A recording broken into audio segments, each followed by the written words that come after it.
Amazing. Hello and welcome, everybody. This is Ankush. I am the Strategic Partnerships Fellow at DivInc Austin. And today we have the honor to talk with Robert Alvarez, also known as RA by his friends, who is the CFO at BigCommerce. Such a pleasure and honor to have you here, Robert. Kush, thank you so much. Yeah, appreciate you having me. Hey, everybody. Good to be here.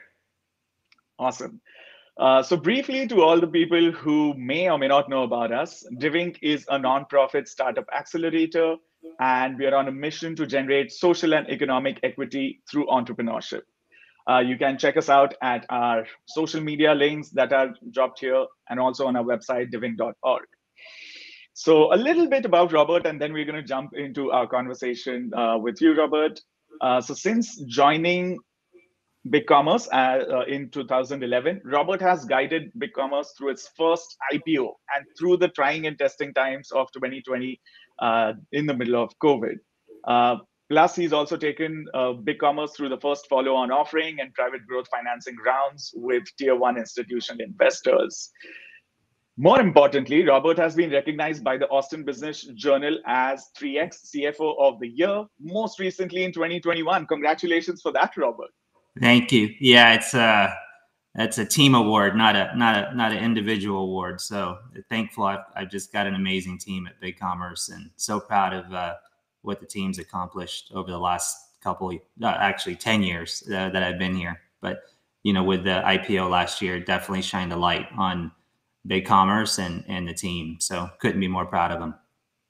Amazing. And Robert, you also serve as a board member for AffiniPay, Eterniva, and the Austin Technology Council, as well as an advisory board member for one of our favorite outlets, Tiff's Treats. Yeah, I can't lose much weight because of Tiff's Treats. So it's a good thing and a bad thing. Amazing, amazing. And Robert, thank you so much for being a part of the series of conversations that we are having as a part of the Hispanic Heritage Month as well, where we are celebrating Hispanic heritage, culture, and achievers such as yourself. It's an honor to be here. Thank you. Thank you, Ari. So let's jump into our conversations, and we have curated a few questions for you, and we would love to hear from you. We want to start. We want to start with your journey, Ari, and how did you begin this journey?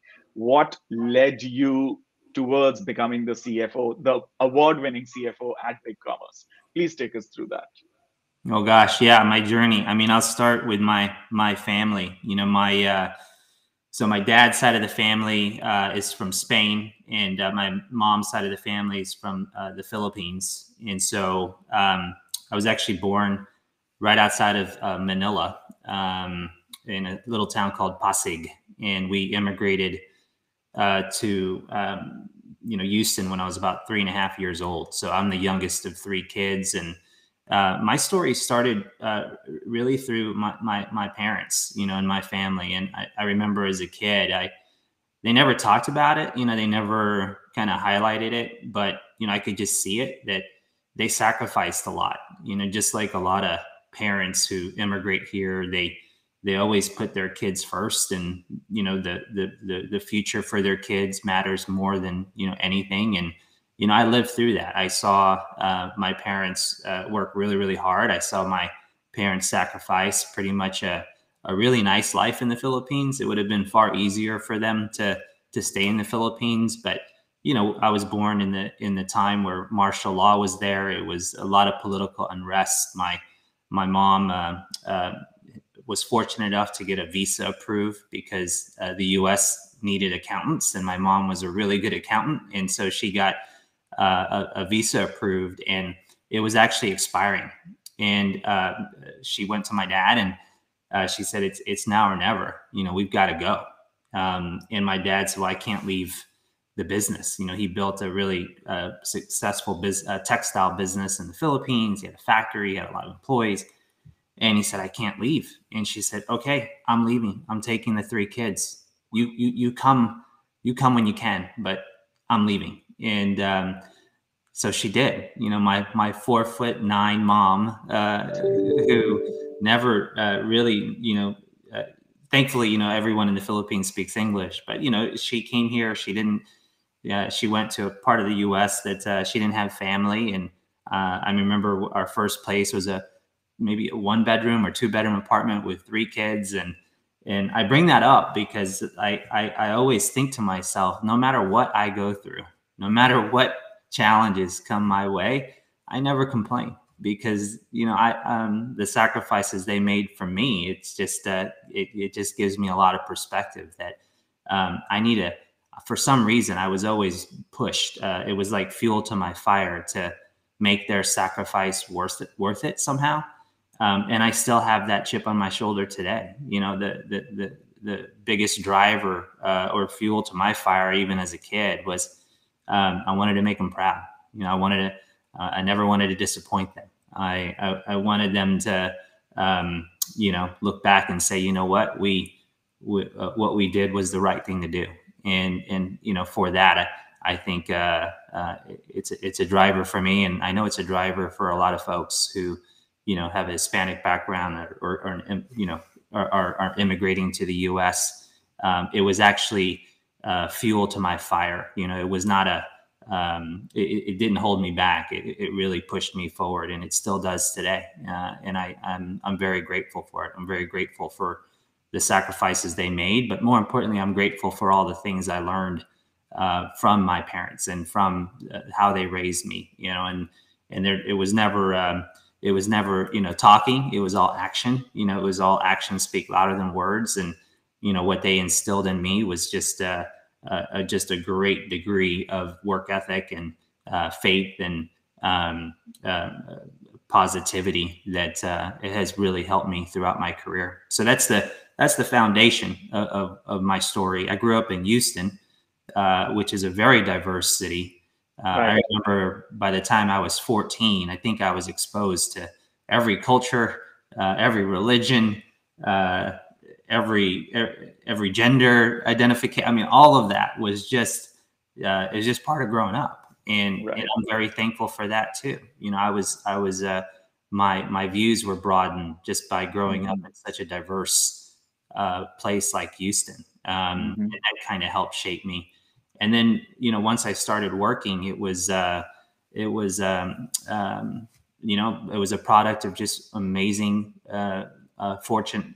I was very fortunate and very lucky to work with people that, for some reason, took me under their wing and wanted to mentor me and wanted to coach me and allowed me to fail and allowed me to do their job. I always say one of the best things that someone ever did for me was they let me do their job. And I remember my first startup, BigCommerce is my 5th startup. My first startup is the first time I thought, you know what, I want to be a CFO. But I had no idea what a CFO did on a daily basis. And so I remember going to my CFO and, we'd go through the things I was working on and I'd update him. But then I started asking him, hey, what are you working on?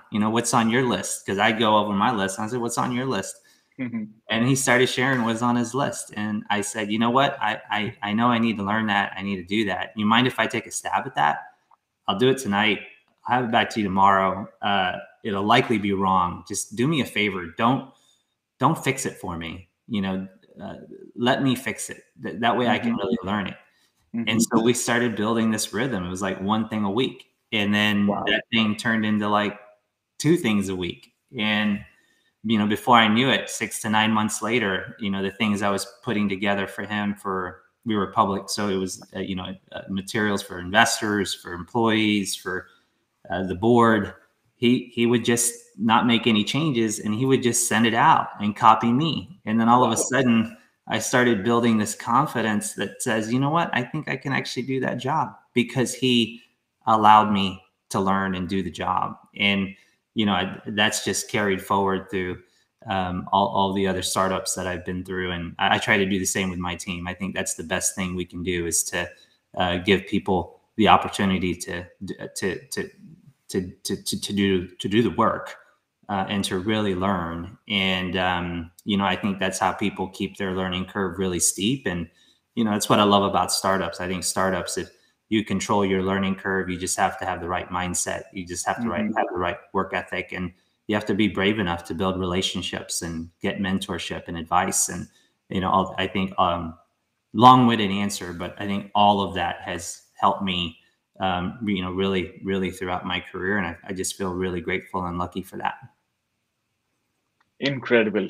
How incredible is that? I mean, what a brave story of your mother's. And I think you're being too modest when you're saying you've been lucky. You obviously put in all of that extra work to be where you are now. What an incredible story, Are. Thank you for sharing that.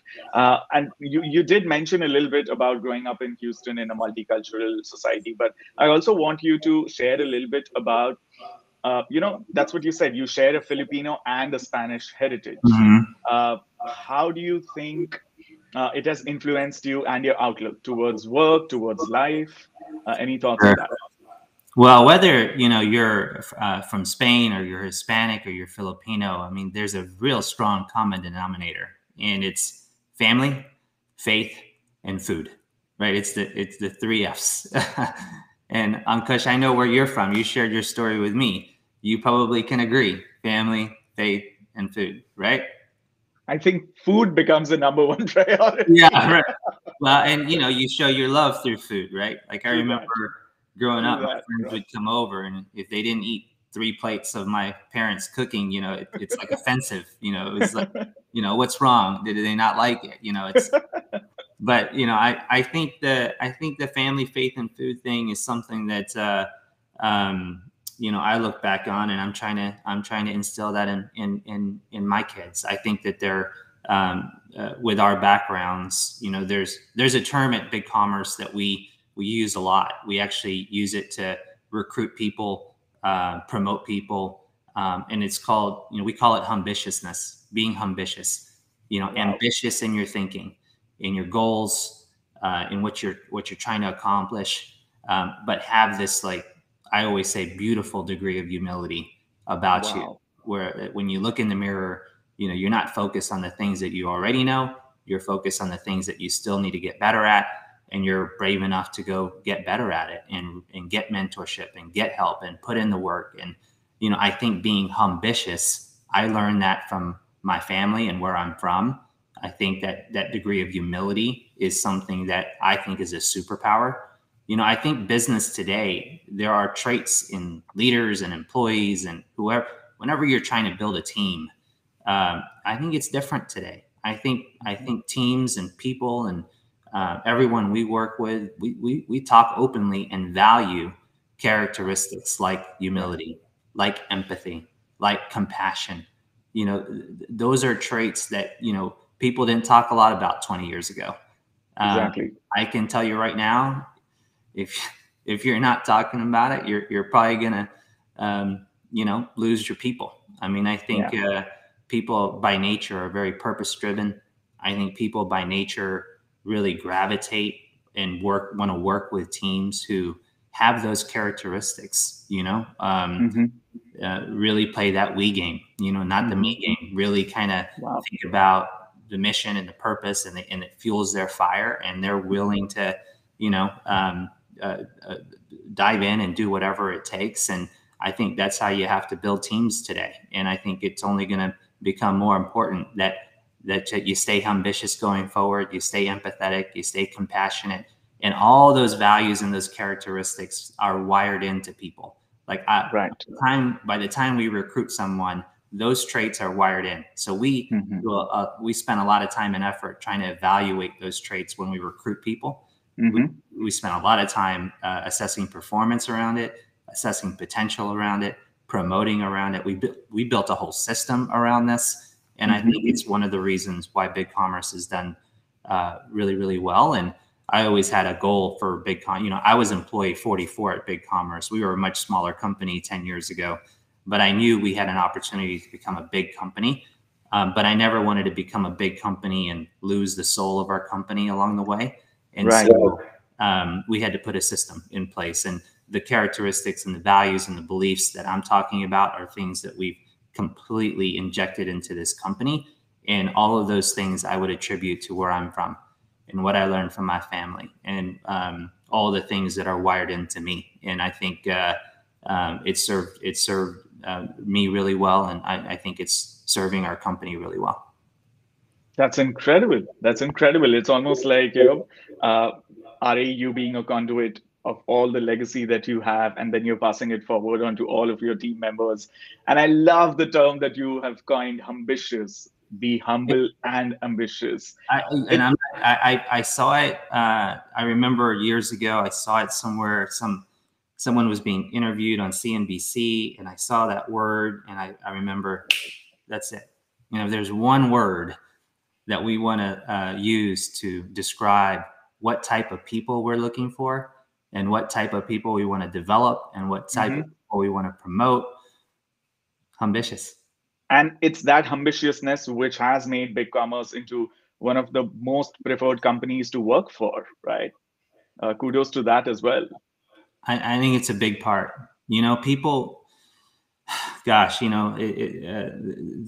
people. It's not about money. It's not about sometimes it's not about titles. It's about purpose. It's about learning. I think it's one thing to recruit great talent, but it's a whole nother thing to develop them and keep them. And I think it's really a matter of making sure they never get complacent, and always reminding them of the why around what we're doing. And for BigCommerce, I remember out of my 5 startups, after the first 4, I used to have this lens around what am I looking for in tech startups, and it was really simple. It was, how big is the market, and how big did I think it was going to be in the future?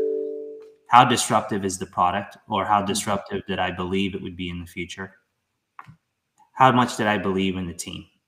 And how much did I think I could help build a culture for the company that would allow the team to reach its full potential? That was my simple lens before BigCommerce. Right. The 4th one I added at BigCommerce, and it was in my first month, November. It was October, November 2011. I kept seeing, as I was digging into the business, I just kept seeing all of these merchants that we were helping, in the before and after picture that we were providing to them, the success that they were having selling online, even back in 2011. And I just kept thinking about my dad. I just kept thinking about his story. And I kept thinking about how hard it was for him to try to replicate. He was an entrepreneur. He was he wanted to start businesses. He did that in the Philippines. He wanted to do that here. He came here thinking he could do it. And it was really, really hard. It's really, really hard. It was hard for him. And I remember, I tell this story all the time, but I remember in Houston going to the flea market, trying to help my dad sell his goods, the goods that he made in our garage. He was that guy in the garage making products, and he'd go to the flea market in Houston, and I just wanted to hang out with my dad. So I'd go try to help him sell products, and we'd be like so happy if like 10 or 15 people showed up to the booth. And then fast forward to BigCommerce, I saw all these merchants, and I just couldn't help think, imagine if something like this were available for my dad when I was growing up, how much different it might have been for him, how much easier it might have been for him, how much more successful he could have been here, even as an immigrant, selling something online. And it became personal. So the 4th thing I added because of BigCommerce is what we do resonates with me on a very personal level, very deep personal level, because I know if we're successful and we build a great product and we build a great team, the impact that we can make is massive. Is massive. Absolutely. Wow. Thank you for sharing, Robert. And I think it's that nature of making it personal which helps you excel and transcend whatever challenges come your way, which leads us on to our next sort of topic of discussion. Your journey has been wide and varied, right? In all of these years, what are some of the biggest triumphs? What are some of the biggest challenges that you have faced? And also, do you feel like with your Hispanic or Latino heritage, has that helped you or hindered you somewhere in the journey, or has it not made any difference at all? You have already impressed upon how it has influenced your thinking, but please take us through this. Well, yeah, I mean, I think a lot of what I shared is the things that have, helped me, what was kind of wired into me, like how I look at how, it's mindset's so important in whatever you do. I think having the right mindset, I always have this. I always believe there's a power in positive thinking. I'm not a half glass empty person. I'm a half glass full person. I can typically Amazing. find positive perspective easy. Uh, I don't have a victim mindset. You know, when challenges happen, I look at it as an opportunity. You know, I look at challenges and problems as an opportunity. Beautiful. And when things happen, and things always happen, there's an opportunity. And I think those are the things that kind of get wired in. I think what I had to work on is not letting what I learned, not letting humility, for example, be a kryptonite. Right. Not letting my nature as I grew up. There's probably some commonality around. It's hard when you grow up as an immigrant, or you grow up as someone with a Hispanic background, or just a different background than being American. You know, what you would typically an American. You kind of hold back. It's hard for you to ask for help. It's hard for you to reach out for help. It's hard for you to put yourself out there. It's hard for you to seek advice, because you know, maybe you're wired to say, you know, I'm going to figure this out on my own, or I got to do this on my own. And I learned a long time ago that was a kryptonite, and I need, you know, when I looked at myself in the mirror and I saw the things that I needed to get better at, I was starting to get much better at quickly identifying people that I knew, people that I saw that were really good at the things that I wasn't great at. And I reached out to them, and they helped me, and they coached me, and they told me how to get better. And, you know, that's the thing that, you know, you can't let all of those great traits, all of those things that are your superpowers based on your family and where you're from, keep it as a superpower, and don't let it become a kryptonite. It would be my advice. Beautifully said. Beautifully said. And which actually is a great segue for our next question, which is what advice you have been giving tidbits of advice throughout our conversation. But what advice do you have for early stage Latinx entrepreneurs in Austin or around this area? Yeah, that's my number one advice. You know, is leverage your superpowers. Don't try to be somebody you're not. You know, I think growing up, and it's real easy to try to be somebody else. You know, when you have this like thirst for learning or hunger for learning, and you've got these big ambitious goals, and you know, you read books about people that you're like, gosh, I wish I could do that. I wish I could do that. I remember reading books about, you know, leaders, and I try to put myself in their situations. I'm like, man, I don't think I could do that. I don't think I wouldn't be able to treat people like that. I couldn't do that. And I remember thinking, you know what, if I ever get that opportunity, I'm not going to be somebody I'm not. You don't want to work anywhere or do something where you have to be somebody you're not. So try to be as authentic as possible, and look at that as, you know, look at that as what makes you unique. You know, I learned a long time ago, it's good to be unique. You know, it's good to be different. It's good to not be like everybody else. And, you know, I'm really grateful that in the companies I've been a part of, and BigCommerce for sure, I've never had to be somebody I'm not.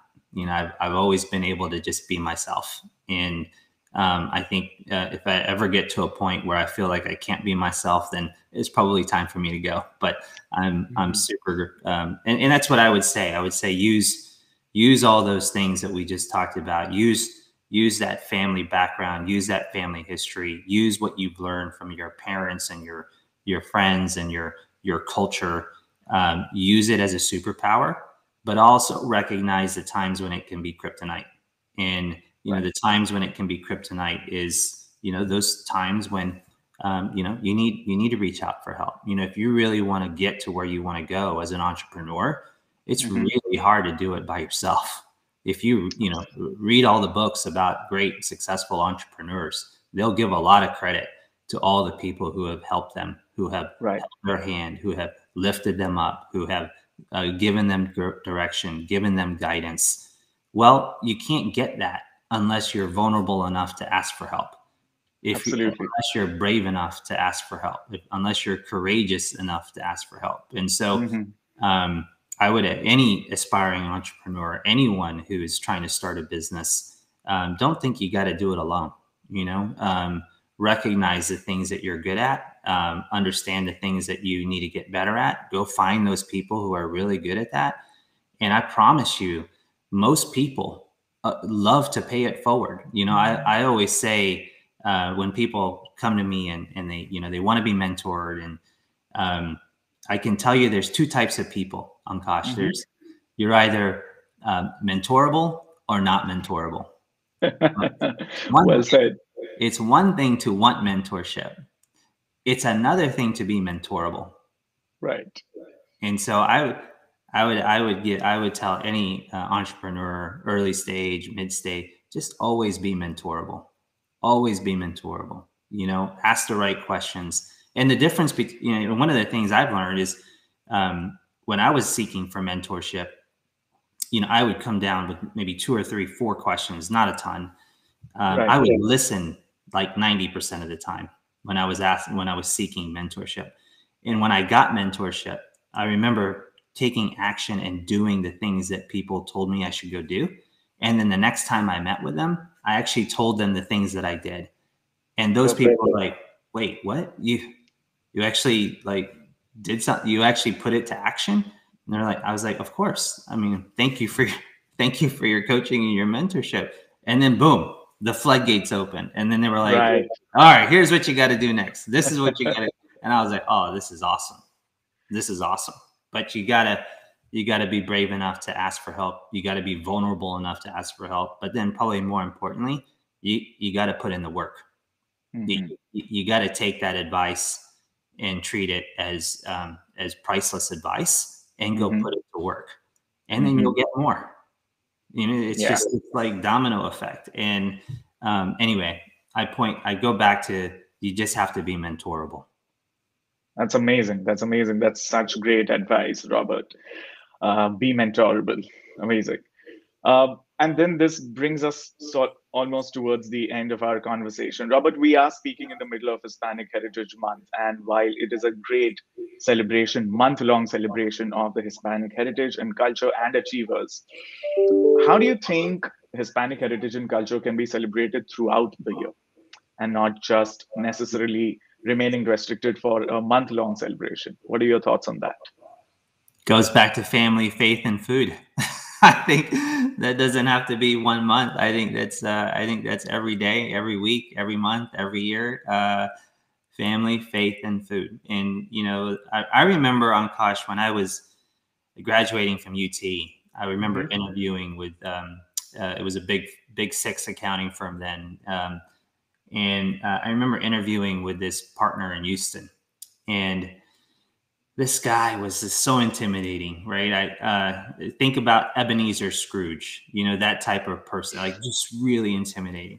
And I remember him asking me these questions. I was probably 21 years old, and he was asking me these questions, and I was pretty prepared, and I thought I nailed most of his questions. And at the end, he asked me one question that I just was not prepared for.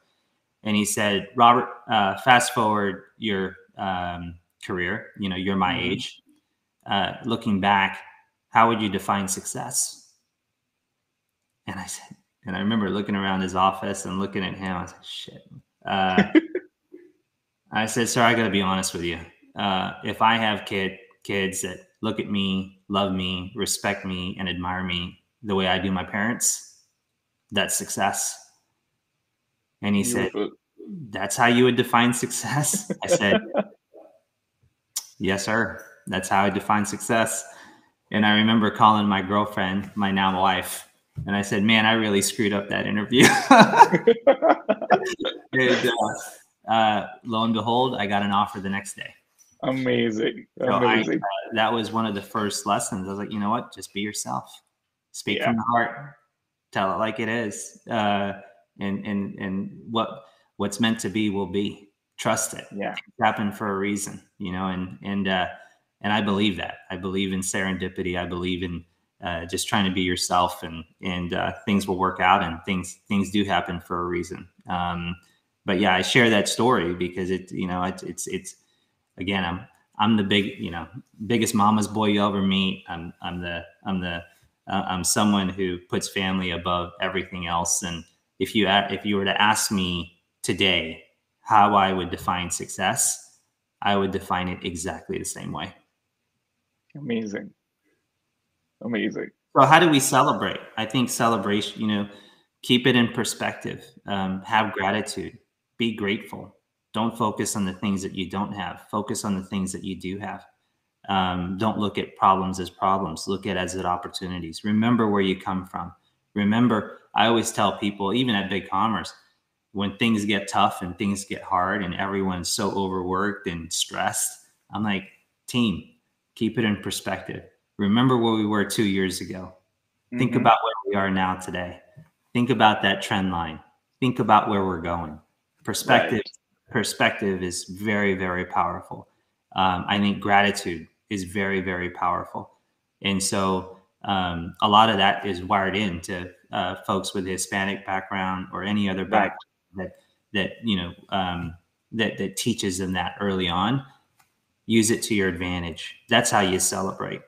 That's how you celebrate. And for me, I celebrate doing those things. As I think about how to keep going, how to keep growing, how to keep building, keeping things in perspective, having a ton of gratitude, understanding how lucky I am, and then understanding where I'm from. Right. Sacrifices that my parents made for me, and that all the things that I'm doing to try to teach my children.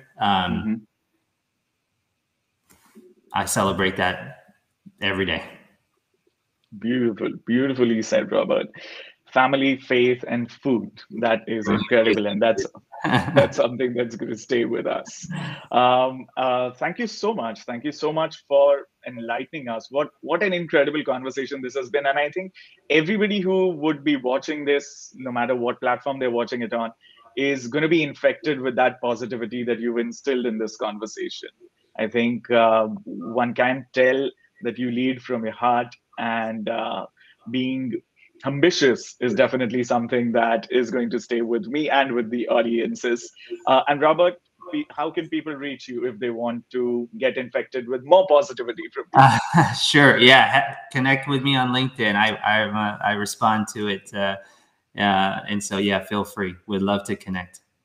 Amazing. Amazing. So thank you to everybody who joined us in this conversation. And we are celebrating Hispanic Heritage Month, but this celebration goes beyond just the month. Let's celebrate our family, faith, and food, no matter where we are, when we are. Thank you so much, Are, for joining us for this talk today. I love it. Ankush, thank you so much. Thanks, everyone. Thanks a lot.